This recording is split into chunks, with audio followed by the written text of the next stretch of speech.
Da li ste ikad negdje pročitali ili možda vidjeli neku životinju koja je rođena sa dvije glave? Ovo je čudna pojava, primijećena je u dosta slučajeva.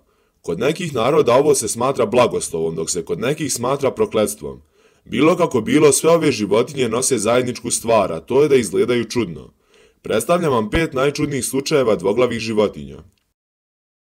Na mjestu broj 5 se nalazi dvoglava kornjača. Vjerovali ili ne, ovo nije tako rijetka pojava kada su u pitanju kornjače. Uglavnom su u pitanju male kornjače. Ovu pojavu možete naći samo kod kornjača u zatočeništvu, jer u divljini kornjače sa dvije glave zbog slabog kretanja većinom budu laka meta za grabljivce. Na mjestu broj 4 se nalazi dvoglavi delfin. 2017. godine jedan ribolovac je u svojoj mreži uhvatio nešto veoma čudno. On je bio uvjeren da je ulovio i otkrio novu vrstu, ali zbog ilegalnog lova morao je da je vrati u more, ali prije toga je uslikao par fotografija. Stručnjaci su kasnije utvrdili da se radi o dvoglavoj bebi delfina. Na mjestu broj 3 se nalazi dvoglava zmija. Prije 5 godina jedan snimak je obišao cijeli internet. Na snimku se vidi zmija sa dvije glave.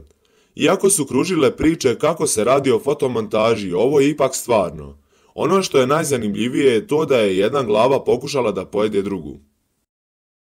Na drugom mjestu nalazi se dvoglavi bradati zmaj. Dvoglavi bradati zmaj spada u red guštera. Kolekcionar dvoglavih životinja iz Njemačke je ušao u Guinnessovu knjigu rekorda kao čovjek koji posjeduje najviše dvoglavih životinja. U kolekciji također posjeduje i 2 primjerka dvoglavih bradatih zmajeva. Na prvom mjestu nalazi se dvoglavo prase. Jedan farmer u Kini je nakon što se svinja okotila među prasićima zatekao jedno jako neobično prase. Razlog zašto je ovo prase bilo neobično je taj što je imalo 2 glave. 2 glave su spojene u jednu sa 3 oka. Iako se ovo čini čudno, farmer je rekao da ovo nije prvi put i da zna par slučajeva sa istom pojavom.